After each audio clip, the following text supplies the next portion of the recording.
Narito ang pagsasalin sa Filipino. Habang pinapanatili ang orihinal na kahulugan at pagbabantas, ilang taon bago ang aking buhay ay nagkaroon ng di inaasahang pagbabago. Nakahanap ako ng ginhawa sa aking rutina, pagtatrabaho sa bahay, pagre-relax na may kasamang serbesa, at paglalaro ng hockey kasama ang mga kaibigan. Ang aking asawa, si Joy, at ako ay may matatag na buhay, bagaman hindi ito walang paghihirap. Ang mga unang senyales ng problema ay banayad, mga hindi nasagot na tawag at mga dahilan sa gabi, ngunit binaliwala ko ang mga ito, sa pag-aakalang ito ay presyon lamang ng buhay. Sa paglipas ng panahon, ang mga biyahe ni Joy sa trabaho ay naging mas madalas, at bagaman wala akong masyadong iniisip tungkol dito sa una, siya ay naging mas malayo. May kutob ako na may mali ngunit hindi ko ito pinansin. Pagkatapos, isang gabi ng taglamig, ang lahat ay nagbago sa isang tawag sa telepono. Nanunood ako ng mga pelikulang pandigma, isang regular na bagay kapag wala si Joy, sa pagkakataong ito sa isang 2 linggong biyahe sa Houston. Sa kalagitnaan ng Band of Brothers, tumunog ang aking telepono. Inaasahan ko ang aking kaibigan na si Paul. Nagulat ako nang marinig ang boses ng isang babae, Detective Phillips mula sa Vail. Sinabi niya sa akin na si Joy ay nasangkot sa isang malubhang aksidente at nasa isang ospital sa Eagle Valley. Nagulat ako, dapat ay nasa Houston si Joy noong Sabado na iyon. Napanood ko ang isang marathon ng mga pelikulang pandigma, The Dirty Dozen, Enemy at the Gates, Saving Private Ryan, at nag-stop ng mga merienda para sa katapusan ng linggo. Nainis ako sa abala at umasa na nanalo si Joy ng bakasyon sa isang lugar na mainit, bagaman kontento na ako kung nasa Houston lang siya. Nang makita ko ang unknown sa caller ID, ipinagpalagay ko na si Paul iyon at sumagot na may pagrereklamo, ngunit nabigla ako sa boses ng babae. Ipinaliwanag niya na ang aking asawa ay nasangkot sa isang aksidente, ngunit iginiit ko na siya ay nasa Houston. Tinanong ng detective kung kailan ko siya huling nakausap, at sinabi ko na ito ay noong nakaraang gabi.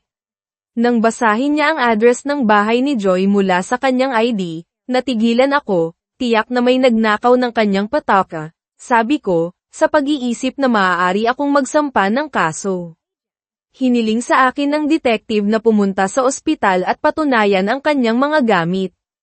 Frustrated, pumayag ako at sinimulan ang 2 oras na biyahe papuntang Vail. Habang nagmamaneho ako, naglalaro ang aking isip, isinaalang-alang ko ang mga posibilidad. Siguro may nagnakaw ng wallet ni Joy at nagski, o siguro si Joy talaga iyon, pero bakit siya pupunta sa Vail? Hinamon ako ng boses ng aking devil's advocate, paano mo nalaman na talagang nasa Houston siya? Napagtanto ko na hindi ko siya nakitang sumakay sa eroplano, kaya paano ako makakasiguro? Paano kung nagloloko siya? Tanong ng boses sa aking ulo. Kung iyon ang kaso, iiwan ko siya, naisip ko, walang lugar para sa isang manloloko sa aking buhay. Bagaman alam kong ang pagtatapos ng isang 10 taong kasal ay labis-labis, hindi ako mamumuhay tulad ng aking ama. Naalala ko ang aking mga magulang noong ako ay 10 taong gulang, ang aking ina ay nagsimulang gumugol ng mas maraming oras kasama ang mga kaibigan, at ang aking ama ay naging paranoid.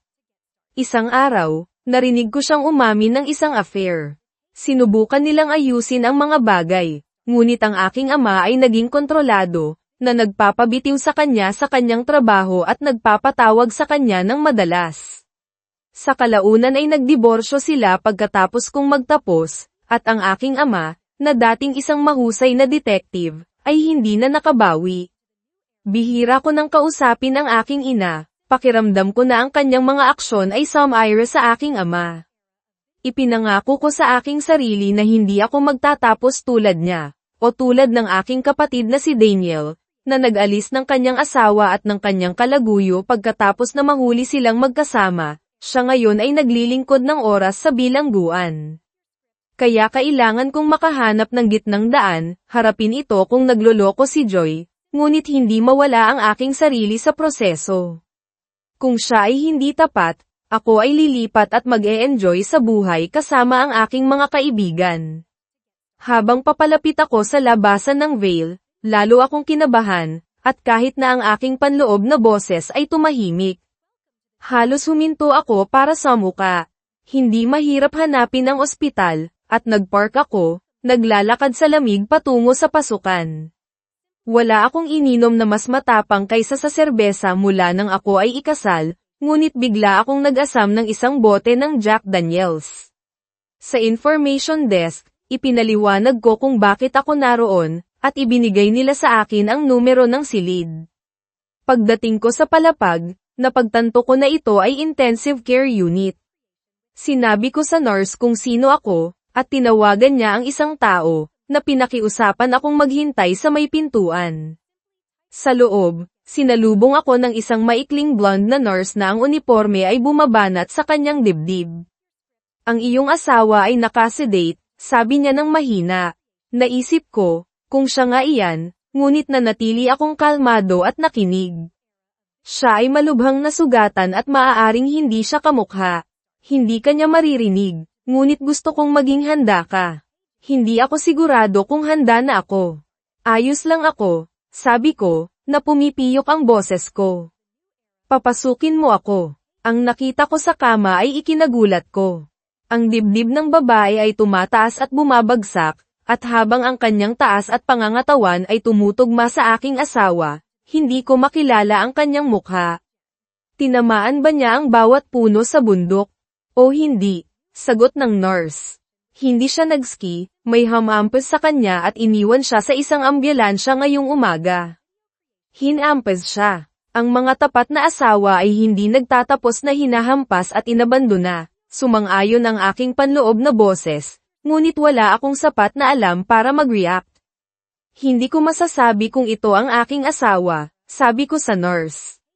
Siguro makakatulong ito, sabi niya, na itinaas ang kumot upang ipakita ang kaliwang hita ng babae. Naroon ito, ang tato na hindi ko nakita sa maraming babae, Jiminy Cricket na nakaink sa kanyang panloob na hita. Nakuha niya ito bago ang aming kasal, na sinasabing sumisimbolo ito sa kanyang mga magulang, si Jim at Joanne, bagaman hindi ako gaanong naniwala doon. Gayunpaman, sapat na itong patunay na si Joy ito. Mahirap makita siyang nakahiga sa ospital na iyon. Ang tanging ibang pagkakataon na nakita ko siya sa ganitong kalaking sakit ay noong araw na nakilala ko siya. Ito ay pagkatapos ng isang konsyerto ng Tool. Ang aking mga kaibigan at ako ay may isang case ng serbesa sa van para sa after party nang lumapit ang isang babae at humihingi ng serbesa para sa kanyang kasintahan. Sinabi ni Chad sa kanya, maaari kang manatili at uminom, ngunit hindi namin siya bibigyan. Umalis siya, at pagkalipas ng ilang minuto, nakarinig ako ng mga hiyaw. Tumakbo ako at nakita ko siyang pinatumba ng isang maliit na lalaki na may seryosong kaso ng maliit na lalaki syndrome.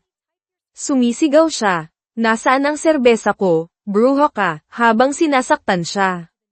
Walang tumutulong, kaya nakialam ako, hinihila siya palayo sa kanyang kwelyo. Nagbanta siya sa akin, ngunit hindi ako natakot. Nang subukan niyang hawakan siya muli, pinatulog ko siya at tinulungan siyang bumalik sa aming van, kung saan handa na si Chad na may ice pack. Kinuha ng security ang lalaki, at gusto kong iulat ang nangyari, ngunit pinigilan niya ako, na sinasabi, sapat na ang nagawa mo. Walang sino man ang nanindigan kay Garrett, malamang nababalik na siya sa Wyoming ngayon. Siya ay maganda, kahit na sa kanyang gothic look. Dinala namin siya pauwi pagkatapos ng party. Si Chad, na napansin ng isang bagay, ay nagsabi, sa tingin ko gusto ka niya. Binalewala ko ito, ngunit kalaunan ay nakita kong nag-iwan siya sa akin ng isang note na may kanyang numero, tawagan mo ako. Pagkalipas ng 2 araw, tinawagan ko siya, at nagulat siya ngunit natuwa na marinig mula sa akin. Nag-usap kami ng 1 oras, pagkatapos ay tinawagan niya ako muli ng gabing iyon, at nag-usap kami hanggang hating gabi. Ang aming unang date ay noong Biyernes na iyon, pumunta kami sa isang maliit na Italian restaurant na sinundan ng inumin at sayawan sa isang bar. Nang ihatid ko siya, Tinanong niya, sinusubukan mo ba akong papasukin sa kama? Sumagot ako, maraming oras para dyan mamaya. Gusto kong maghintay ng ilang dates, mas kawili-wili iyon. Hinalikan ko siya sa pisngi at umuwi, na hindi na siya nakita muli sa loob ng 3 linggo. Ayaw kong aminin, ngunit ang pagtulog sa mga babae pagkatapos ng unang date ay tila laging nagtatapos ng masama, kaya naging paranoid ako. Nag-usap kami sa telepono sa tuwing makakaya namin, ngunit ang aming mga schedule ay bihirang magtugma. Nang sa wakas ay nagkaroon kami ng libreng katapusan ng linggo, pumanaw ang kanyang tiyahin, at lumipad siya papuntang Florida para sa libing. Sa katapusan ng linggo pagkatapos ng kanyang pagbabalik, pumunta kami sa sinehan. Nang sunduin ko siya, sinalubong ako ng kanyang ama, si Jim, sa pintuan.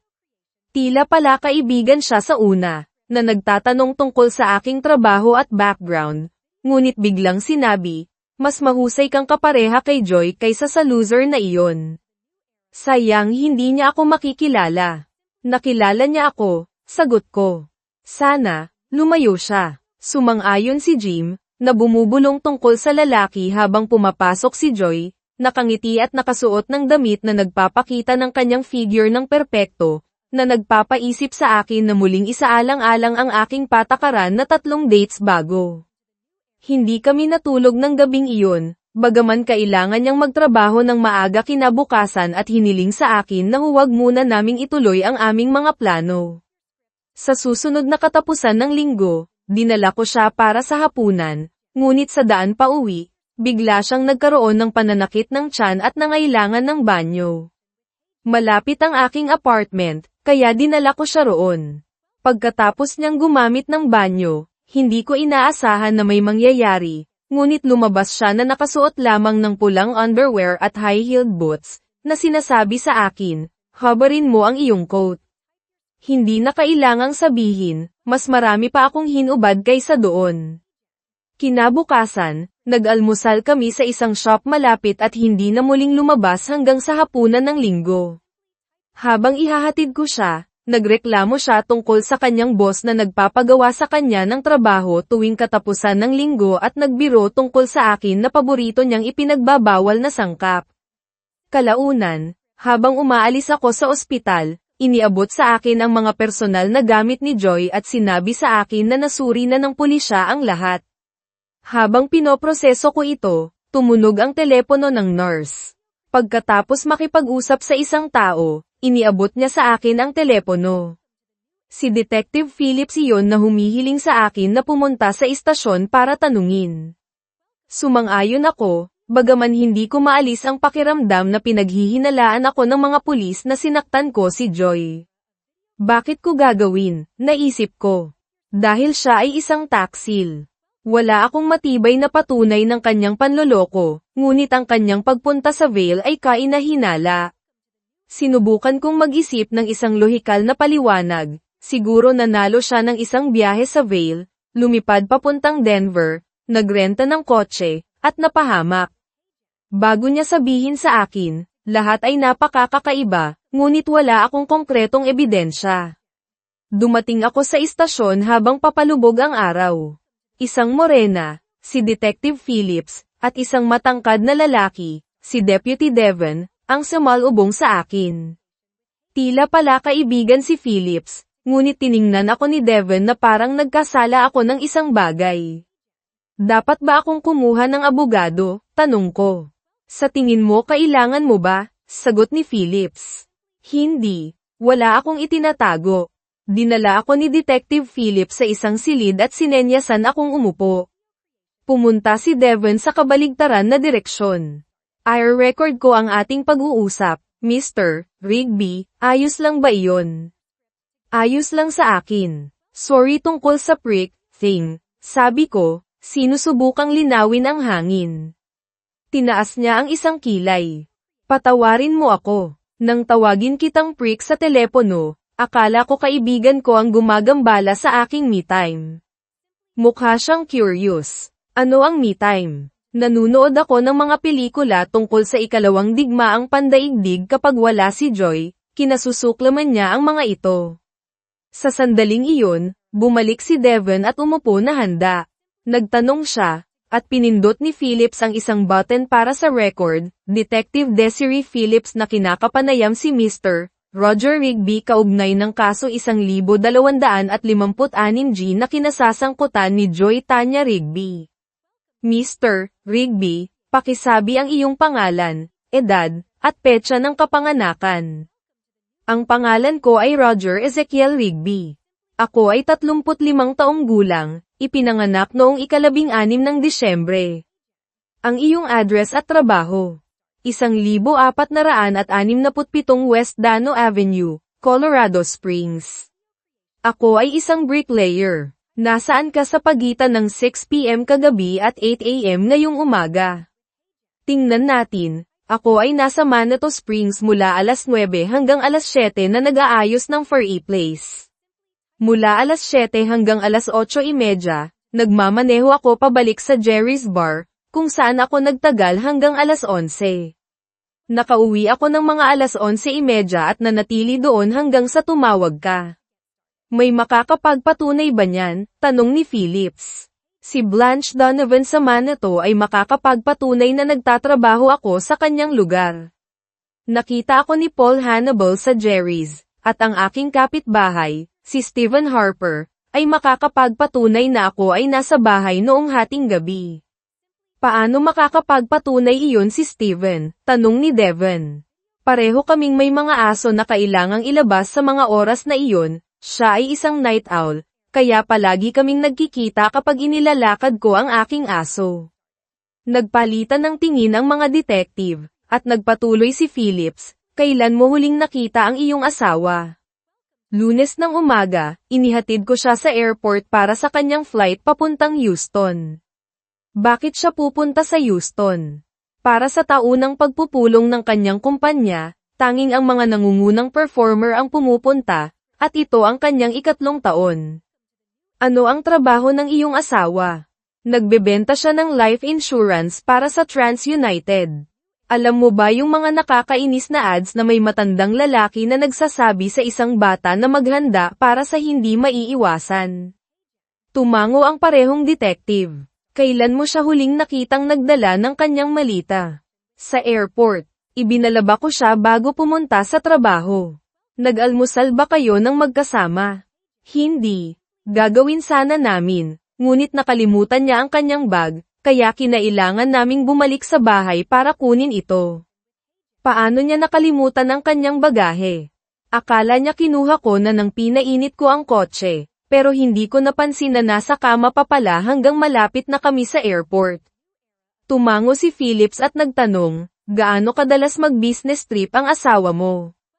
2 beses sa isang taon, 2 linggo sa Pebrero para sa general meeting, at 2 linggo sa Agosto para sa training sa Indianapolis. At ang general meeting ay sa Houston kada taon. Hindi. Nagbabago yan, noong nakaraang taon ay sa LA at noong 1 taon bago pa yun, sa New York. Pagkatapos makipag-usap kay Devon, nagtanong si Phillips, may kilala ka bang gustong manakit sa asawa mo? Wala naman akong alam, maliban siguro sa ilan sa mga kliyente niya.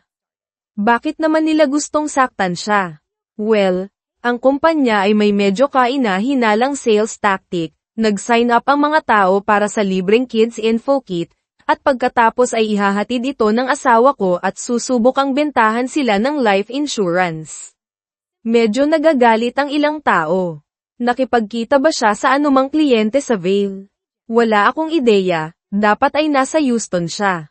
Sa tingin mo ba ay may kasama siya sa Vail? Napabuntong hininga ako at binigyan ang mga detective ng listahan ng mga kasamahan ni Joy, maaaring may ilan sa kanila na naglakbay kasama niya sa Houston. Baka maipaliwanag nila kung bakit wala siya doon. Napabuntong hininga si Devon at tumingin kay Phillips, na tila nasisiyahan na sa ngayon. Maaari ka nang umalis, Mr. Rigby. Uuwi ka ba ngayong gabi? Nagtanong si Phillips kung maghahanap ako ng motel pagkatapos ng kanilang karaniwang arrangement, at umalis ako sa istasyon pabalik sa ospital. Napagtanto ko na mas marami akong tanong kaysa sa sagot. Niloloko ba ako ni Joy? Wala pang isang linggo ang nakalipas, hinatid ko siya sa airport para sa kanyang Houston trip, at ngayon ay nasa ospital siya sa Vail. Sa ospital, sinabi sa akin na tapos na ang visiting hours at maaari akong bumalik sa 7 AM. Nagtanong ako sa guard para sa mga rekomendasyon ng hotel, at nagbiro siya na sa Vail sa panahon ng ski season. Ang mura ay nangangahulugang panunuluyan sa mga kamag-anak. Tumawa ako ng magalang at naglakad papunta sa aking kotse, naaalala na nasa akin pa rin ang mga gamit ni Joy. Sinuri ko ang inventory list pero hindi ko nakita ang hinahanap ko. Kabilang sa mga hindi na ibalik ay ang isang prescription bottle ng Percocet, na natira kay Joy mula sa dental work. Bakit dala-dala pa rin niya ang mga tabletang iyon? Pagkatapos ay napansin ko ang kanyang boots. Palaging dala ni Joy ang mga ito sa mga trip, at naaalala ko na nagtatago siya dati ng keycard sa loob. At talaga naman, nakakita ako ng isa, pero ganap itong blanco, walang logo o anumang identifying mark. Ngayon ay mayroon akong susi sa kanyang kwarto, pero nasaan ang kanyang telepono? Wala ito sa listahan ng inventaryo o sa kanyang pataka. Magandang senyales iyan, naisip ko. Noong nakaraan, gumawa ang kapitbahay kong si Steven ng phone tracking app matapos mawala ng kanyang partner ang kanyang telepono. Nawala na rin dati ni Joy ang kanyang telepono, kaya ipina-install ko rin ang app sa kanyang telepono. Binuksan ko ang app, inilagay ang kanyang numero, at nakita kong 4 na milya ang layo ko mula sa kanyang telepono. Pinaandar ko ang kotse at sinundan ang mga direksyon papunta sa bundok, dumating sa isang ski resort na puno ng mga luxurious lodge. Ipinark ko ang BMW ni Joy sa gitna ng mga Lexus at Audi at naglakad papunta sa isa sa mga lodge. Ipinakita ng app na nasa room 114 ang telepono ni Joy. Sinubukan ko ang keycard, wala. Umakyat ako sa hagdan at sinubukan ang 214. Pagkatapos ay 314. Gumana sa wakas ang keycard. Ano ngayon? Naisip ko, dapat ko bang harapin ang sinumang nasa loob, o tumawag sa mga pulis? Nakinig ako sa pinto pero wala akong naririnig. Nag-aalinlangan sandali, isinwipe ko ang keycard at binuksan ang pinto. Madilim ang kwarto, nililiwanagan lamang ng hallway sa likod ko. Pumasok ako at binuksan ang ilaw. Parang kakaiba ang pakiramdam sa kwarto, masyadong malinis, parang may nagtangkang magmukha itong hindi nagalaw. Naka-bedsheet ang kama, pero nakasabit ng hindi pantay ang quilt. Nakapatong sa kama ang malita ni Joy, nakaimpake ng maayos. Naka-charge sa nightstand ang kanyang telepono, at nasa maliit na mesa malapit sa bintana ang kanyang laptop. Parang staged ito, naisip ko. Tila walang natulog dito, pero hindi rin ito nilinis ng propesyonal. Nagpasya akong tingnan ng mas malapitan. Pumunta ako sa banyo at napansin ang ilang basang mantsa sa lababo, parang may nagtangkang maglinis ng hindi gumagamit ng tamang mga produkto sa paglilinis. Nasa shower ang sabon, at ang mga tuwalya, bagaman maayos na nakasalansan, ay basa sa ilalim. May nagtangkang takpan ang kanilang mga bakas, pero hindi gaanong mahusay. Bumalik sa kama, hinayla ko ang kumot, kulubat ang mga punda na parang may natulog doon, pero walang mga senyales ng karahasan, walang dugo o punit na tela.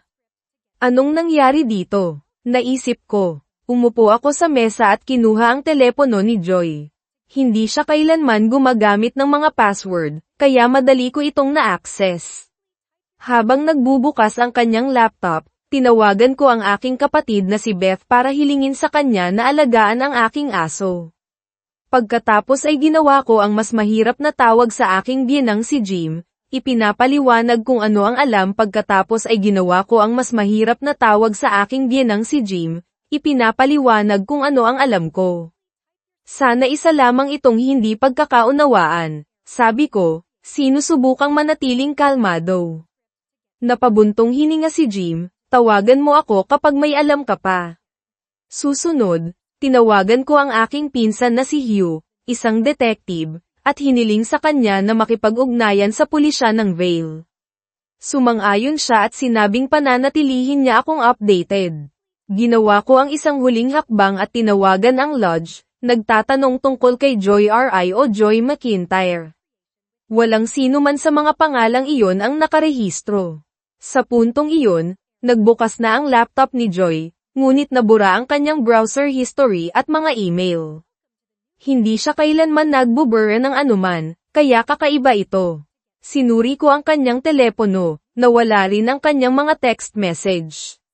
May nagtatakip ng kanilang mga bakas, naisip ko.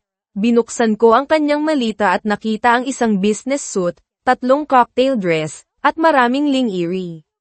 Hindi ito wardrobe para sa business trip, napagtanto ko. Alam ko ngayon na malamang na maghihiwalay na kami. Kinabukasan, pagkatapos ng mabilis na shower, umalis ako sa kwarto dala ang telepono at laptop ni Joy ngunit hindi ko ginalaw ang kanyang malita. Ginugol ko ang gabi sa isang silya sa tabi ng mesa, hindi makatulog sa kama. Pagkatapos ng isang kape, tinawagan ko si Detective Phillips para iulat ang keycard na natagpuan ko. Nag-ayos siya upang makipagkita sa akin sa loob ng kalahating oras. Pagkatapos magmaneho sa Vail ng kaunti, nakipagkita ako kay Phillips sa istasyon ng pulisya. Sinalubong niya ako at dinala sa kanyang opisina, kung saan ko ibinigay sa kanya ang keycard. Mukha kang isang lalaking gumuho ang mundo, sabi niya nang may pakikiramay. Sa tingin ko, mawawala sa akin ang asawa ko dahil dito. Gusto kong marinig ang kanyang paliwanag, pero duda ako kung kaya kong paniwalaan ito, sagot ko. Huwag ka pang mawalan ng pag-asa, sabi niya, bagamat nagmumungkahi ang kanyang mukha ng iba. Nagpasalamat ako sa kanya at nagtungo sa ospital, kung saan pinayagan akong bisitahin si Joy sa loob ng 15 minuto kada 2 oras. Sa isang pagbisita, tinitigan ko siya, umaasang madyay gising siya at ipapaliwanag ang lahat. Sa sandaling iyon, dumating si Dr. Benson upang makita ako. Ipinaliwanag niya na gumagaling si Joy ngunit inirekomenda na ilipat siya sa Denver para sa mas mahusay na rehabilitasyon. Binanggit niya ang kanyang head injury at posibleng brain damage, ngunit ang nakatuon lamang ako ay ang kawalan ng katiyakan kung ano talaga ang nangyari. Nilagdaan ko ang mga papeles upang ilipat si Joy at nagtanong kung maaari kong asikasuhin ang iba pa sa street looks. Papunta ako sa bahay. Nasaan ang iyong bahay? Tanong ng doktor. Colorado Springs, sagot ko. Mukha siyang nag-aalala at tumawag. Pagkalipas ng ilang minuto, bumalik siya. Nagbago na ang plano, sabi niya. Ililipat namin siya sa Street, Augustine sa Colorado Springs. Pareho itong kasing ganda, at magiging mas madali para sa iyong pamilya na bumisita. Lumagda ako ng mga bagong papeles, binisita si Joy sa huling pagkakataon, at umalis sa ospital na may luha sa aking mga mata. Hindi bababa sa normal na umiyak sa isang ospital, naisip ko, sa ibang lugar ay pagtitinginan ng mga tao. Paglabas ko ng Vail, tinawagan ko si Jim at sinabi ang mga pinakabagong nangyari. Pagdating ko sa bahay, nakita ko ang jeep ng kapatid kong si Beth sa driveway, at nakaramdam ako ng ginhawa. Sinalubong ako ni Piper, ang aking Doberman, sa pinto, at naroon si Beth na naghihintay. Sa isang tingin ay alam na niyang may mali. Niyakap ko siya, sinabing mahal ko siya, at lumabas ang lahat. Bumigay ako, nagluluksa sa pagtatapos ng aking pag-aasawa. Nanatili si Beth sa akin hanggang gabi, sinusubukang pakainin ako, pero hindi ako nagugutom. Kailangan ko pa ring sabihin kay Jim ang lahat, at sumama siya sa akin para doon. Nang matapos kong ipaliwanag kay Jim at Ivan ang lahat, nakita ko ang pagbabago sa mukha ni Jim. Hindi na siya sigurado na hindi ako nagkasala si Joy. Suot niya ang parehong ekspresyon minsan noong isang mahirap na sandali sa aming relasyon. Ilang buwan na kaming nagde-date, at isang gabi ay kinansela ni Joy ang aming mga plano sa weekend. Nainis ako pero tinanggap ko ito. Pagkatapos ay narinig ko si Jim sa background na sumisigaw, sabihin mo sa hanghang na yun na mas mabuting makipagkita siya sa akin. Nag-aalala, nagmaneho ako. Sinalubong ako ni Jim sa pinto, galit na galit. Hindi ka mas mabuti kaysa sa isa pang hanghang. Kung sasaktan mo ang anak ko, harapin mo ako. Gulat na gulat. Sumagot ako, saktan ang anak mo. Anong pinagsasabi mo? Lumabas si Joy at Ivan, at nakita kong may pasa si Joy sa mata. Anong nangyari? Tanong ko. Sumigaw si Jim, sinaktan mo siya. Natigilan ako, pero mabilis na namagitan si Joy. Hindi niya ako sinaktan, Daddy. Nakipag-dinner ako kay Garrett, at nagtalo kami. Lumayo ako dahil masyado akong galit at nasaktan para manatili. Sinubukang humingi ng tawad si Jim, pero sinabi ko kay Joy, tapos na tayo. Nagmaneho ako ng walang patutunguhan hanggang sa napadpad ako malapit sa lugar ni Garrett. Kumatok ako sa kanyang pinto, at nang buksan niya ito na may smog green, sinuntok ko siya sa mukha. Patuloy ko siyang sinuntok hanggang sa hindi na siya tumutugon, pagkatapos ay sinipa ko siya ng ilang beses para maging sigurado. Habang napapansin ko ang mga moving box sa kanyang trailer, nagtanong ako, lilipat ka? Ungol niya, at sinipa ko siya sa huling pagkakataon. Maligayang paglalakbay, sabi ko bago umalis. Pag-uwi ko, pinahiran ko ng yelo ang aking mga kamao. Tumunog ang telepono, at nang hindi sinusuri ang caller ID, sinagot ko. Si Joy pala na nakikiusap. Roger, please. Ibinaba ko bago pa siya matapos. Tumunog muli ang telepono halos kaagad, pero sa pagkakataong ito ay sinuri ko ang ID, si Joy nga. Hinayaan ko itong tumunog sa loob ng 1 oras. Tumunog ang telepono ng paulit-ulit bago ito tuluyang tumigil. Pagkalipas ng 10 minuto, nagsimula itong muli. Inis, sinuri ko, inaasahan si Joy, pero pinsan ko pala na si Hugh. Hey Zick, sabi niya. Siya lamang ang tumatawag sa akin sa aking middle name, isang family nickname. What's up? Just a heads up, CSPD got a call about Garrett Jimenez being in bad shape. He told the cops some big guy kicked his ass. You wouldn't know anything about that, would you? Tumawa ako. Nope, no idea. But thanks for the warning. Be careful, Zick. If someone connects you to this, it could get messy. Hindi nagtagal, dumating ang pulis sa aking pinto, pero nakahanda ako. Inilatag ko ang aking hockey gear, at ang mga gasgas sa aking mga kamao ay mukhang resulta ng isang magaspang na laro. Sinabi ko sa opisyal na ako ay nagsasanay, at dahil naglalaro ako para sa isang team na isinponsor ng pulis, tila nasiyahan siya. Noong Sabado, nag-skate ako ng husto, naghahanda para sa nalalapit na season. Pagdating ko sa bahay, nakita ko ang ilang notes na nakadikit sa aking pinto, karamihan ay mula kay Joy, pero isa mula kay Jim, humihingi ng tawad sa pag-aakala ng pinakamasama at hinihiling sa akin na huwag itong isisi kay Joy. Tinawagan ko si Jim, na tinitiyak sa kanya, okay lang, kumilos ka kung paano gagawin ng sino mang ama. Hindi mo kasalanan na hindi sinabi sa iyo ni Joy ang totoo.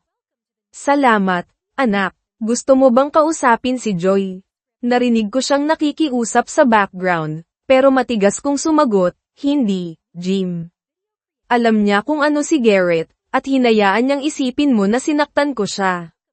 Sinira niya ang aming mga plano kaya hindi ko makikita ang kanyang mukha. Naiintindihan ko, sabi ni Jim, bigo. Paumanhin, Jim, pero wala akong oras para sa mga babaeng nanloloko.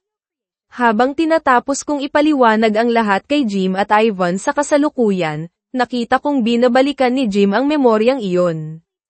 Natutuwa akong dinala nila siya rito, anak, pero sana ay wala kang pinaplanong anumang marahas. Hindi po, tiniyak ko sa kanya.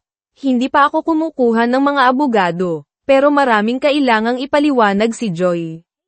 Ano man ang mangyari, Roger, iniisip pa rin namin ni Ivan na pamilya ka namin. Sana ay hindi mo kami aalisin sa iyong buhay. Hindi ko gagawin, pangako ko. Pag-uwi, nagtanong si Beth, magiging okay ka ba? May pagpipilian ba ako? Hindi ako magkukulong at mamamatay.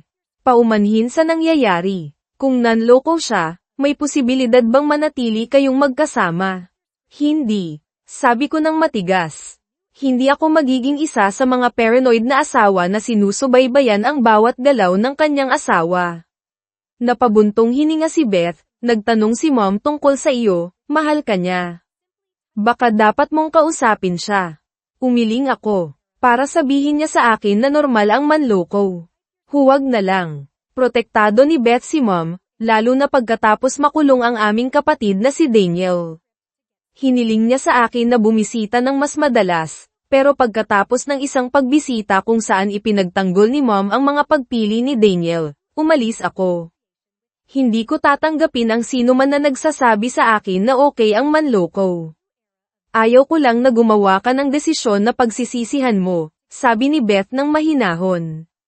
Huwag kang mag-alala, sisiguraduhin kung mayroon akong mga sagot muna. Pagkatapos akong ibaba ni Beth, nagtungo ako sa lugar ni na Steven at Joe. Ibinigay ko kay Steven ang laptop ni Joy, at agad siyang nagsimulang maghanap dito. Habang sinasabi ko sa kanya ang mga nangyari, tinanong niya kung maaari niyang panatilihin ito sa loob ng 1 o 2 araw upang maghukay ng mas malalim. Wala akong pakialam. Si Joe, na sinusubukang pag-aanin ang kalooban ko, ay nagbiro, maaari kitang itambal sa pinsan ko kung gusto mo.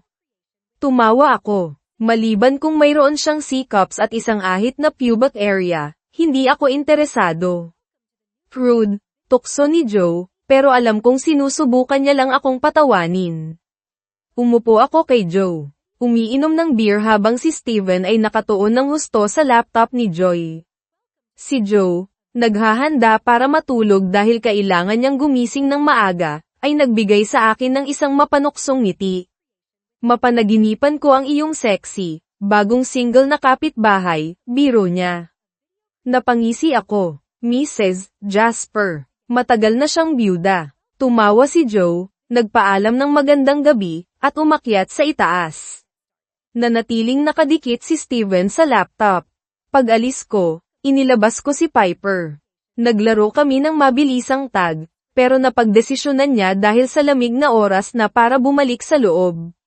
Pagkatapos ng ilang throws, gumapang ako sa kama kasama si Piper sa tabi ko. Palaging kinasusuklaman ni Joy kapag natutulog si Piper sa kama, pero wala na akong pakialam sa kanyang mga opinyon. Sa kabila ng presensya ni Piper, hindi lamang siya ang dahilan ng aking hindi mapakilang pagtulog. Kinabukasan, nagkape ako at inilayo ang aking sarili sa seksyon ng sports hanggang 8 AM pagsapit ng 9 AM, nakaupo ako sa opisina ni Bernie Jaggs, ang boss ni Joy. Ano ang maitutulong ko sa iyo, Brian? Tanong ni Bernie ng masaya, bagamat palagi niya akong tinatawag sa maling pangalan. Hindi ko ito pinansin. Maaari mo bang sabihin sa akin kung bakit aalis ang aking asawa sa Houston Convention at pupunta sa Vail? Mukhang naguguluhan si Bernie. Vail. Hindi ko siya ipinadala sa Houston.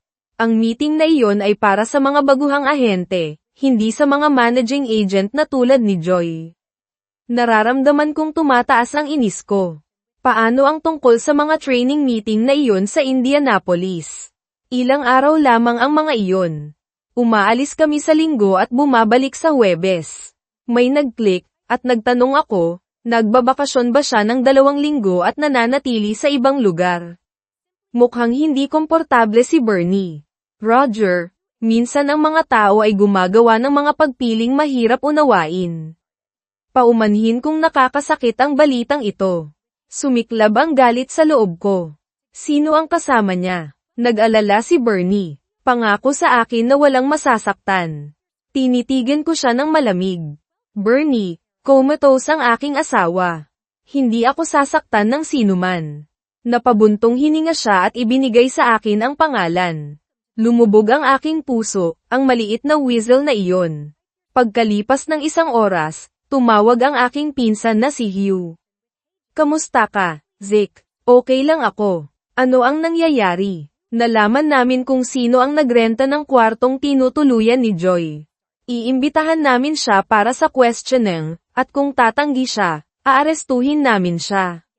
Maaari ba akong dumalo kapag tinatanong mo siya?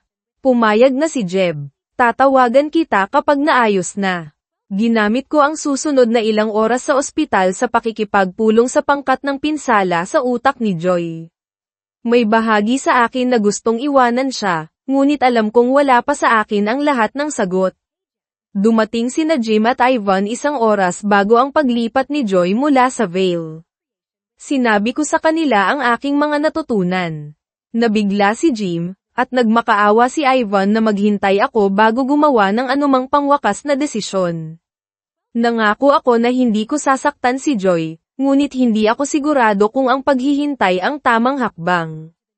Nang tanungin ni Jim kung makakayanan ko ito, sumagot ako ng tapat, hindi ko alam.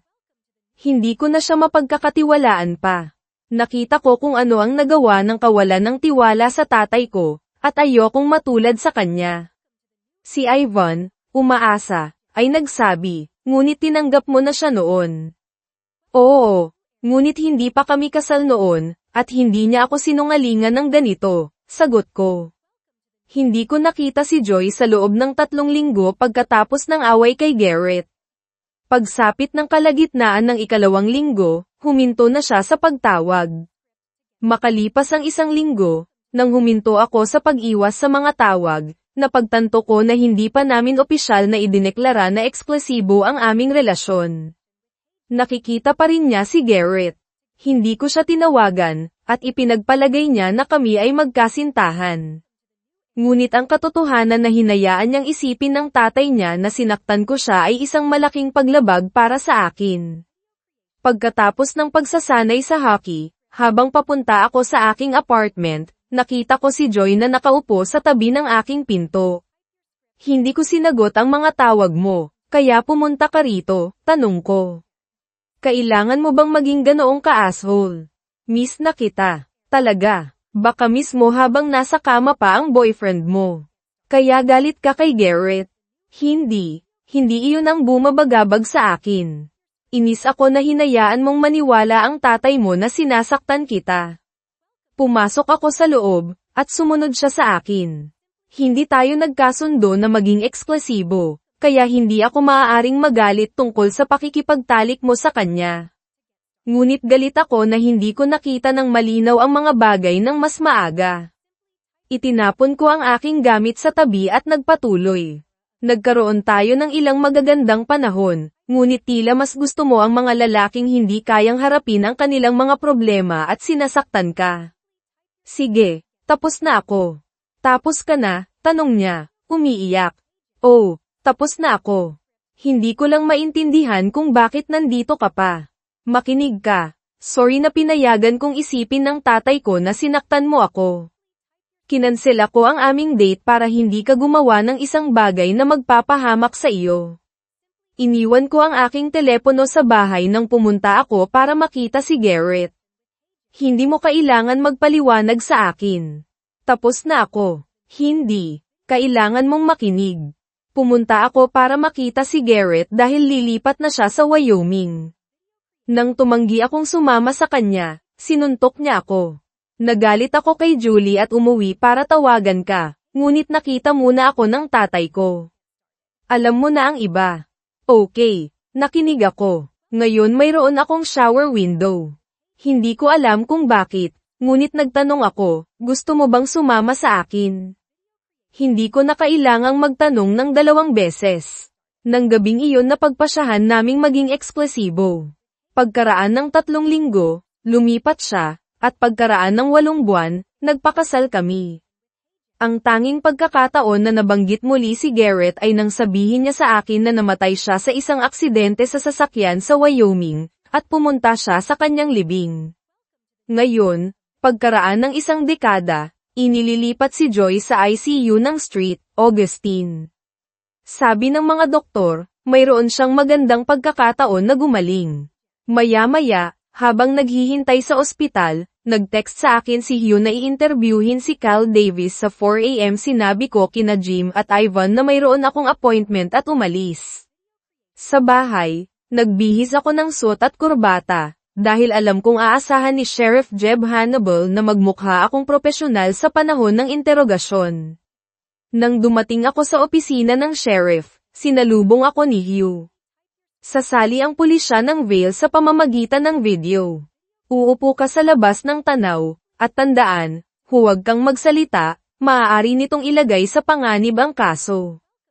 Alam ko, hindi ko rin siya aatakihin, tiniyak ko sa kanya.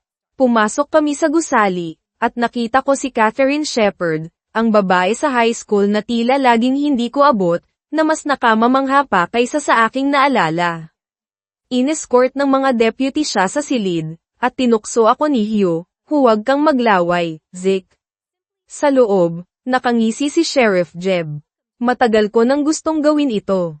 Naglabas siya ng badge at ginawa akong deputy para makapanatili ako sa silid bilang tagapagpatupad ng batas. Pagkatapos, niyakap niya ako. Ang tatay mo ay isang mahusay na pulis, at alam kong magiging isa ka rin kung matatapos mo ang degree na iyon. Umalis kami ni Hugh sa opisina ni Jeb, ang aking bagong badge ay naka-display habang ang aking mga iniisip ay napunta kay Catherine Shepard. Alam ko na noon na hindi ko siya abot, ngunit nagtaka ako kung siya man ay magtatapos sa panloloko tulad ng ibang mga babae sa aking pamilya. Baka iyon lang talaga ang nangyayari sa amin.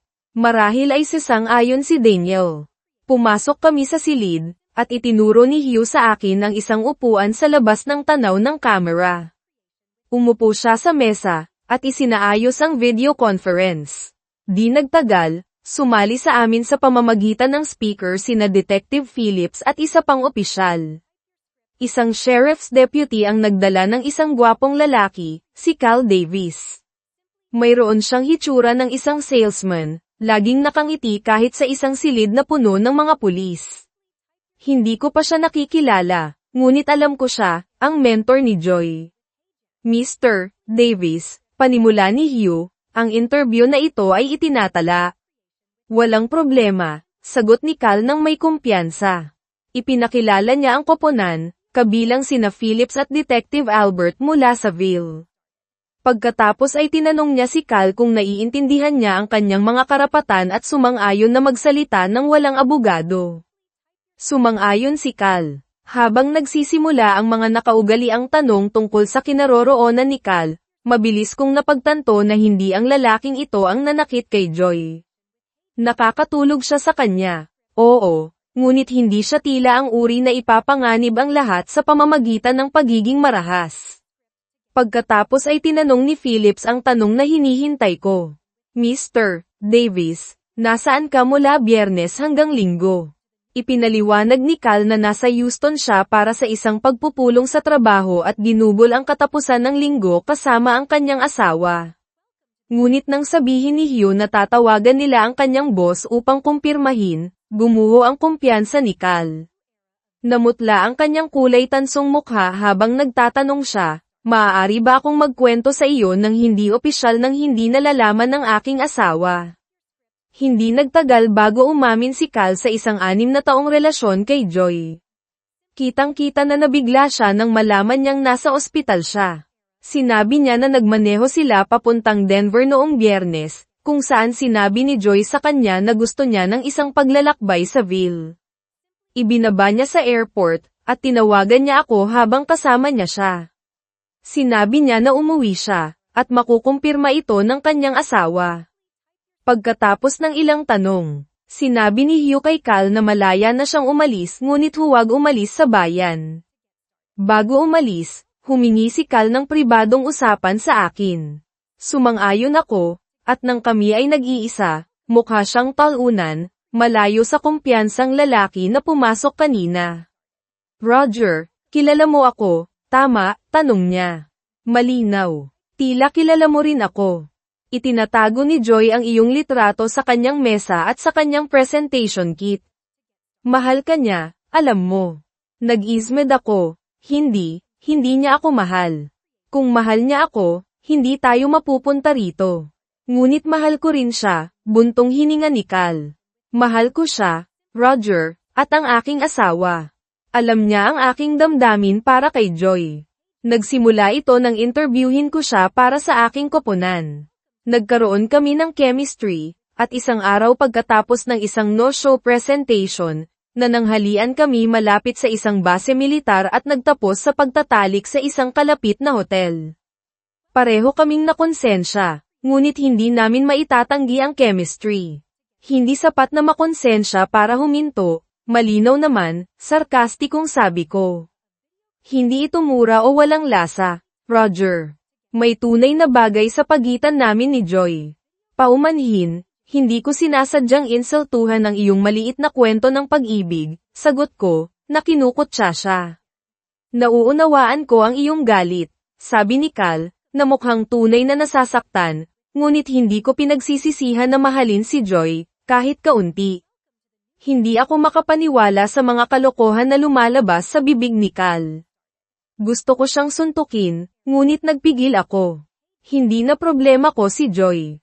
Kaya hindi mo alintana na tatakbo ang iyong asawa kasama ang iba 2 beses sa isang taon, tanong ko. Hindi, sapat na ang hirap na ibahagi siya sa iyo. Maaari mo na siyang kunin ngayon, sabi niya. Sinasabi mo sa akin na ibahagi ko siya. Bobo ka ba? Hindi ko man lang alam na ibinabahagi ko siya. Kung alam ko, hindi tayo magsasama, dahil hindi ako nagpaparaya sa panloloko. Tama ka, kaya kayong dalawa ay nagpunta sa mga paglalakbay na iyon, Mexico City, San Diego, Rio. Pumunta ako sa Miami, Vail, at marami pa. Mayroon kaming sistema, 1 linggo sa isa't isa, pagkatapos ay 1 linggo kasama ang aming mga asawa. Nawala si Joy sa loob ng 2 linggo, at alam ko lamang ang tungkol sa Miami. Kaya nasaan siya sa iba pang panahon? Si Cal ay talagang nagsimulang umiyak. Niloloko rin ba niya ako? Palem, Cal. Nasa ospital siya ng Street, Augustine, kwarto 2,410. Sabihin mo sa tatay niya na tatawagan ko siya. Habang lilinggan na ako para umalis, nagtanong siya, hindi mo sasabihin sa aking asawa, hindi ba? Hindi ko man lang kilala ang asawa mo. Bakit ko siya sasaktan? Kakanin ka ng konsensya. Magsaya ka sa pamumuhay kasama niyan. Naghihintay si Hugh sa hallway. Paumanhin, Zick. Akala ko siya na ang lalaki. Alam kong hindi siya ang nanakit sa kanya. Ngunit paano ito nangyari sa ilalim ng aking ilong? Sa sandaling iyon, nakarinig kami ng kaguluhan. Sinasampal siya ng asawa ni Cal, si Katrina Shepard. Manlolokong hayop ka. Huwag ka nang umuwi. Habang dumaraan siya sa akin, niyakap niya ako ng mahigpit, umiiyak. Pasensya na. Hindi mo kasalanan. Nagpakasal lang kami sa mga manloloko, sabi ko. Tumawa siya sa gitna ng kanyang mga luha. Pinunasan ko ang isa at sinabi, sana ay maging maayos ang mga bagay para sa iyo. Good luck din sa iyo, Roger, sabi niya, at hinalikan ako sa pisngi bago umalis. Tumingin ako kay Hugh at sinabi kong mayroon siya niyan sa bahay, ngunit kailangan niya si Joy. Gusto lang ng ilang lalaki ang hindi nila makukuha, sagot ni Hugh. Pumunta kami sa opisina ni Jeb, kung saan ibinalik ko ang aking badge at nakinig sa karaniwang lecture tungkol sa pagiging pulis. Narinig ko na ang lahat ng iyon dati, ngunit baka balang araw ay makinig ako. Ang mga sumunod na araw ay nakababahala. Ginugol ko ang Martes sa paghahanap ng abogado para protektahan ako sa diborsyo. Salamat na lang at wala kaming anak ni Joy. Akin si Piper, at ang bahay ay pagmamay-ari ng kanyang lola, kaya hindi ko kailangang makipag-away para dito. Minana namin ng kapatid ko ang bahay ng tatay ko, at natuwa ako na hindi ko kailangang lumipat sa isang murang apartment. Nagagalit si Joy nang ipaglaban ko na panatilihin ang bahay pagkatapos arestuhin si Daniel, ngunit alam kong sulit ito.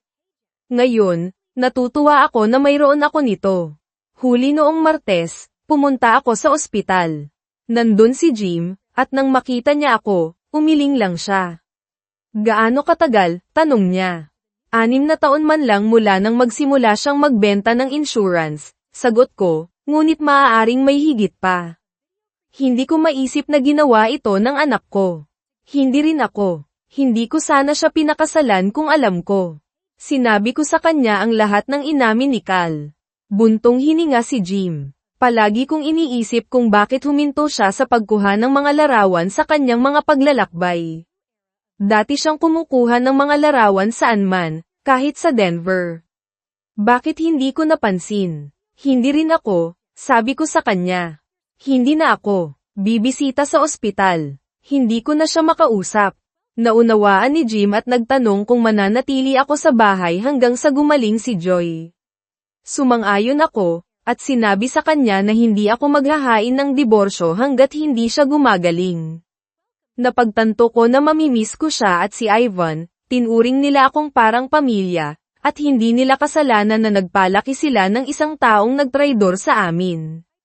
Noong Miyerkules, ginugol ko ang araw sa pagtatrabaho sa pagkukumpuni ng Sim Enea at nagkaroon ako ng laro sa hockey sa gabi. Naglaro ako ng malupit, at ginugol ko ang halos lahat ng unang period sa penalty box.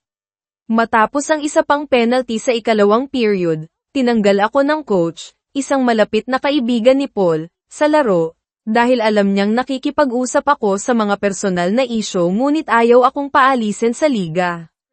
Nang makauwi ako, masama ang loob ko dahil sa pagkatalo. Sinisisi ko ang sarili ko dahil hinayaan kong makaapekto ang mga personal na problema sa aking performance. Ayaw akong sisihin ng mga kakampi ko, at ilan pa nga ang nag-alok na habulin si Cal para sa akin, kahit na maaaring hindi ako tumanggi ng malinaw.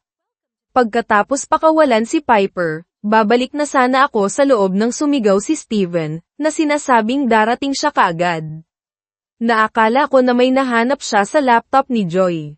Noong nakaraang gabi, sinuri ko ang aming mga bill at statement, ngunit walang tila kainahinala.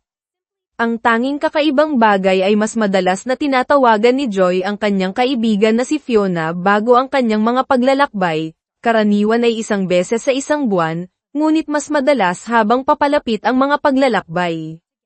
Pinaghihinalaan ko na mas maraming alam si Fiona kaysa sa akin, ngunit hindi ko siya maabot. Nang subukan kong tumawag, nagsisi rin ako na wala akong telepono ni Joy. Dumating si Steven, na mukhang nasa sabik. Ano ang nahanap mo? Tanong ko. Kumuha ka ng beer, at ipapakita ko sa iyo, sabi niya. Naupo kami sa bar habang binubuksan niya ang laptop ni Joy. Kung sino man ang nag-burn ng data ay alam ang ginagawa nila, sabi ni Steven. Mayroong mga programa dito na nagpapahintulot sa kanya na gumamit ng internet nang hindi nag-iiwan ng bakas. Sa kabutihang palad, nagkaroon ako ng tulong mula sa isang kaibigan sa Department of Defense. Si Joy ba ay isang uri ng computer genius? Hindi. Ginagamit niya ang parehong password para sa lahat. May ibang nag-setup nito. Iniisip ko si Fiona. Nalaman ni Steven na may tinatagong email at bank account si Joy. Sinabi ko sa kanya ang tungkol sa mga paglalakbay na nalaman ko mula kay Cal, at lumaki ang kanyang mga mata. Natuklasan din niya ang mga love note at tinanggal na email, ang ilan ay para kay Cal, ang iba ay para sa isang nagngangalang Garrett. Anak ng bruha, bulong ko. Ipinakita ni Steven sa akin kung paano ay access ang tinatagong bank account, na may higit sa $10,000, isinaayos ko na ilipat ang mga pondo sa aming joint account at isinara ang secret account. Binago ko rin ang lahat ng impormasyon sa pakikipag-ugnayan para maabisuhan ako sa anumang aktibidad. Maya-maya, tinawagan ko si Detective Phillips.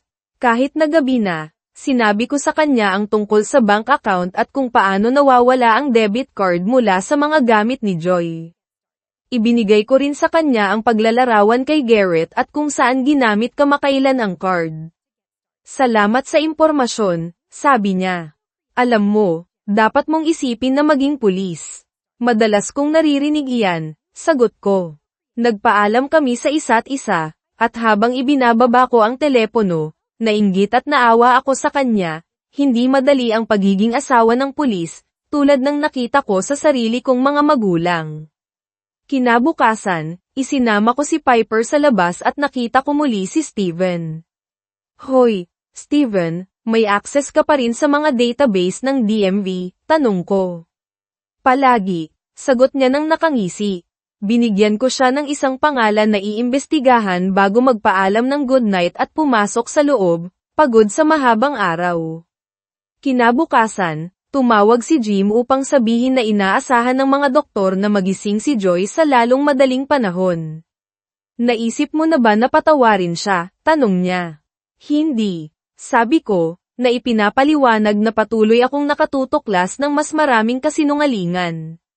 Nadurog siya nang sabihin ko sa kanya ang tungkol sa pakikipagrelasyon ni Joy, ngunit hindi ko binanggit ang secret bank account. Maya-maya, dumating si Steven na may balita. Hindi ka maniniwala dito, sabi niya. Ipinakita niya sa akin na hindi nagsinungaling ng buo si Joy tungkol sa pagpunta sa libing ni Garrett, nagpunta siya sa Lar Amy para sa libing ni Fiona, kapatid ni Garrett. Iyon ay nang malamang na nagsimula ang kanilang relasyon. Lumala pa, noong taon na tinawagan ako ni Joy para makipagkita sa kanya sa Miami, nakakulong si Garrett dahil sa petty theft. Ipinagbabawal ng kanyang parole na umalis siya sa Colorado, na nagpaliwanag kung bakit naging mas lokal ang kanilang mga paglalakbay. Tinawagan ko ang aking abogado para ibahagi ang aking plano, at tiniyak niya sa akin na maaaring pangasiwaan ito ng legal. Ngayon ay kailangan ko na lang maghintay na magising si Joy. Pagkatapos ng 2 linggo na paggising mula sa kanyang pagkakomatose, si Joy ay tinanong ng pulisya. Sinundan ko sina Detective Phillips at Detective Albert sa hallway.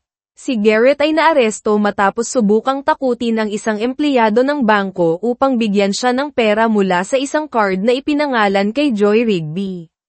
Ipinahiwatig ng bangko na ang card ay ninakaw, at pinigil siya ng security hanggang sa dumating ang pulisya ng Denver. Interesado rin ang kanyang parole officer kung bakit siya umalis sa Denver nang walang pahintulot, kaya siya ay dinala sa kustodiya. Nang pumasok sina Phillips at Albert sa silid ni Joy, nanatili ako sa hallway, ngunit kinumbinsi sila ni Hugh na hayaan akong makinig. Tinanong pa ako ni Detective Phillips kung mayroon akong anumang tanong. Mayroon akong milyon, ngunit pinili kong hayaan silang humawak nito. Nang ipakilala nila ang kanilang sarili, tinanong ni Jim kung gusto nilang isara ang pinto. Ipinaliwanag ni Phillips na hindi nila maaaring i-lock ang pinto dahil hindi nakaaresto si Joy, ngunit nagtalaga sila ng isang tao sa labas upang pigilan ang pakikinig. Tila nag-aalangan si Joy sa simula. Itinatanggi ang lahat hanggang sa konfrontahin nila siya ng ebidensya na nakita siya ng receptionist ng hotel kasama sina Cal at Garrett. Sa huli ay inamin niya ang pagkakaroon ng relasyon sa parehong lalaki ngunit nahihiya siyang aminin na sinaktan siya ni Garrett. Pagkatapos ay gumamit si Phillips ng isang card na hindi ko inaasahan. Naniniwala ang iyong asawa na mayroon kang 2 mangingibig nang hindi niya nalalaman, sabi ni Phillips. Ang sasabihin mo sa amin ay maaaring makatulong sa kanya na makipagkasundo sa iyo. Walang pagkakataon na mangyari iyon, naisip ko. Ipinagtapat ni Joy na nagsinungaling siya sa akin para dumalo sa libing ng kapatid ni Garrett at muling binuhay nila ang kanilang relasyon noong katapusan ng linggo na iyon. Sinabi niya na mahal pa rin niya ako, ngunit iminungkahi ni Garrett na palihim silang magkita minsan sa 1 buwan. Hindi niya nakita kung paano ito makakasakit sa akin, kaya sumang-ayon siya. Pagkatapos ay isinalaysay niya kung paano nagsimula ang mga bagay kay Cal, na sinasabing naakit siya sa katotohanan na pareho silang kasal, magkikita sila sa mga kaganapan ng kumpanya at magkakaroon ng mga lihim na tagpuan. Ibinigay niya sa akin ang Miami upang pag-aanin ang kanyang pagkakasala, nagsisinungaling muli. Nawala ang anumang pag-aalinlangan na mayroon ako tungkol sa pagbibigay sa kanya ng mga papeles ng diborsyo sa sandaling iyon. Nang tanungin ni Phillips tungkol sa pananakit, sinabi ni Joy na nagalit siya kay Garrett sa pamamagitan ng paghinto sa kanyang birth control upang subukang magkaanak sa akin. Si Garrett, nagalit na hindi niya bibigyan siya ng pagkakataon na maging ama ng kanyang anak, ay nawalan ng kontrol at sinaktan siya. Ang kanyang pagganap, na kumpleto sa mga luha, ay karapat-dapat sa isang Oscar. Nagtanong si Phillips ng isang panghuling tanong, bakit mayroon kang Jiminy Cricket na tato sa iyong hita? Sagot ni Joy na ideya iyon ni Garrett, sinabi niya na iyon ay isang paraan para palagi siyang makasama nang hindi nalalaman ni Roger. Doon ako pumasok sa silid. Tinawag niya akong baby at nagsimulang humingi ng tawad, ngunit iniabot ko sa kanya ang mga papeles ng diborsyo at sinabing, hindi na kailangan, natanggap mo na. Umalis ako habang sumisigaw siya. Pagkalipas ng 5 taon, ang pagtunog ng telepono sa kalagitnaan ng gabi ay naging bahagi na ng aking trabaho.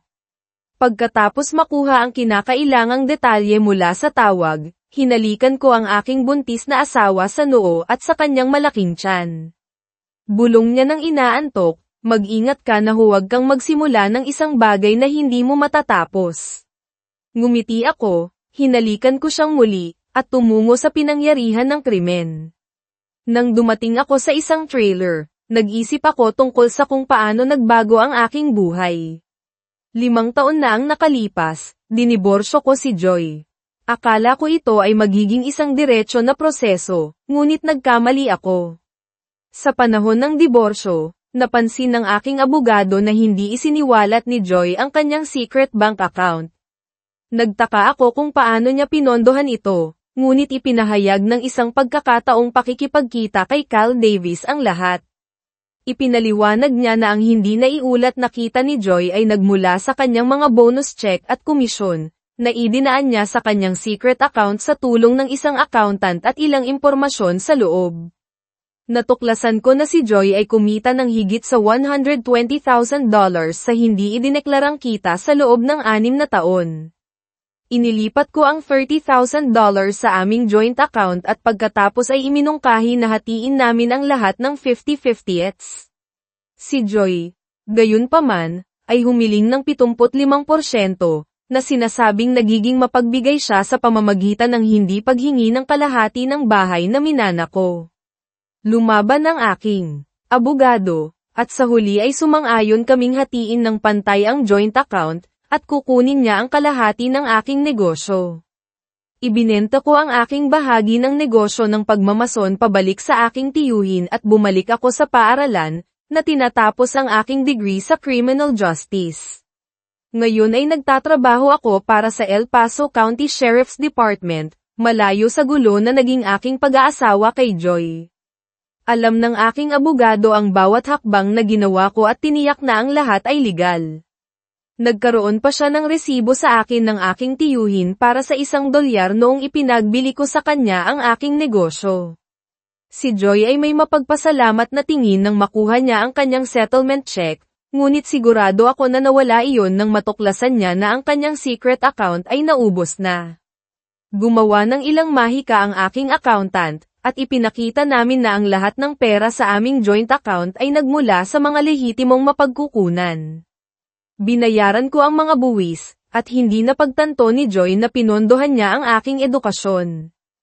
Ang isang anonymous tip sa IRS ay humantong sa isang audit, at habang ako ay na-clear, si Joy ay hindi. Sa huli ay nagsilbi siya ng 6 na buwan para sa pag-iwas sa buwis. Sa isang twist of fate, sinisi si Garrett sa pagnanakaw ng kanyang pera dahil nasa kanya ang bank card niya. Sa kanyang kasaysayan at isang mahinang depensa, nahatulan siya at sinentensyahan ng 35 taon sa bilangguan para sa pagnanakaw at paglabag sa parole. Samantala, diniborsyo ni Katrina si Cal, at lumipat siya sa Utah upang magsimula muli. Pagkatapos lumabas ng bilangguan si Joy, nagtrabaho siya sa isang telemarketing firm. Nagpadala siya sa akin ng isang galit na liham na sinisisi ako sa pagsira sa kanyang kasal at panloloko sa kanya at kay Garrett. Itinapon ko ito sa basurahan at nagpatuloy. Nang sabihin ko sa aking kaibigan na si Paul ang tungkol sa liham, nagbiro siya na dapat ko siyang ibinenta sa isang brothel. Sumagot ako na malamang na masisiyahan siya. Gumugol ako ng 3 taon bilang isang patrol officer bago naging isang detective. Habang pinangangasiwaan ng Colorado Springs Police Department ang karamihan sa mga pangunahing krimen, nakakita kami ng maraming kaso ng karahasan sa tahanan. Ang tanging pagkakataon na binunot ko ang aking sandata ay noong tinakat ako ng isang babae gamit ang kutsilyo pagkatapos kong arestuhin ang kanyang mapang-abusong asawa. Iyon ay 1 taon at kalahati na ang nakalipas, at naging detective na ako mula noon. Hindi ko pa rin maintindihan kung bakit ang ilang kababaihan ay nananatili sa mga mapang-abusong lalaki, lalo na pagkatapos makita ang hindi mabilang na nagdurusa. Isang kaso ang kinasangkutan ng isang babaeng sinaktan hanggang sa kanyang pagtatapos ng buhay, na napapaligiran ng mga walang lamang bote ng beer. Alam ko sa pagtatapos ng araw na malalaman ko ang pangalan ng asawa at sisimulan ang paghahanap. Tila isang malinaw na kaso, alinman sa inalis siya ng asawa sa isang selos na galit, o may kasangkot na dating mangingibig. Habang sinusuri ko ang mga lumang ulat ng patrol, napagtanto ko na kahit papaano ay hindi ako makakakuha ng puna mula sa aking boss para sa kasong ito. 1 taon at kalahati sa aking karera bilang detective, isang bagong detective ang lumipat sa aming departamento. Ang alam ko lang ay nagmula siya sa Hilaga, ngunit isang gabi, sa isang party malapit sa istasyon, nagulat akong makita si Desiree Phillips. Nag-usap kami ng ilang sandali, at bagaman ang ilan sa iba pang mga detective ay hindi natuwa sa isang patrol officer na nakikipag-usap sa kanya, nagkasundo kami. Naging magkaibigan kami, at kahit na matapos malaman na single siya, hindi ako nagpersige ng anumang bagay. Nasuran ako ng loob sa mga relasyon at ayaw kong gawing komplikado ang mga bagay.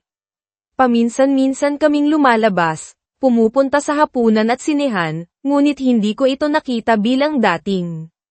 Isang gabi, pagkatapos ng isang mahirap na kaso, dinala ko siya sa isang bar. Nanatili akong halos matino upang matiyak na makauwi siya ng ligtas. Nang tulungan ko siya sa kanyang apartment, hiniling niya sa akin na habarin ang kanyang mga bota, pagkatapos ay niyakap niya ako. Lasing siya, naisip ko. Siya ang iyong pinakamatalik na kaibigan, at hindi mo maaaring samantalahin siya. Lumayo ako, at bigla ay parang hindi na siya lasing.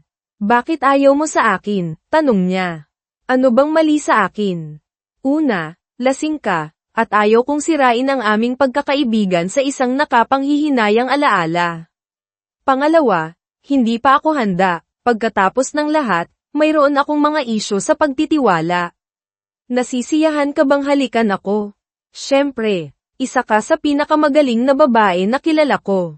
Nagsimula ako, ngunit pinutol niya ako. Sumama ka sa akin. Hindi ako lasing, at hindi ako madali. 4 na lalaki pa lang ang nakakasama ko, at alam mo ang mga kwento. Kalaunan ay inamin niya na gusto niya ako mula pa nang magkita kami sa Vail ngunit hindi niya inakala na magtatapos ako sa pagtatrabaho sa law enforcement. Nang lumipat siya, itinuring niya ito bilang isang senyales. Ang gabing iyon ang nagmarka ng simula ng aming relasyon, at pagkalipas ng 1 taon, nagpakasal kami. Pagkalipas ng 1 buwan, tinanggap namin ang aming unang anak. Hindi natuwa ang aking boss tungkol sa kanyang pangangailangan ng maternity leave at patuloy akong tinutokso tungkol sa pagbubuntis sa kanya. Dati kong binibiro si Hugh na si Nora, ang aming anak, ay maaaring maging kanyang inaanak, ngunit hindi siya nasiyahan. Hindi rin niya nagustuhan na kumuha ako ng 1 buwan na paternity leave, ngunit wala akong pakialam. Si Desiree, sa aking kasiyahan, ay gustong-gusto ang mga pelikula ng Wabzi, kaya maganda ang buhay. Ngayon ay umaasa na lang ako na ayos lang kay Piper na nandyan pareho sina mommy at daddy sa lahat ng oras. May nagsasabi sa akin na magiging maayos siya.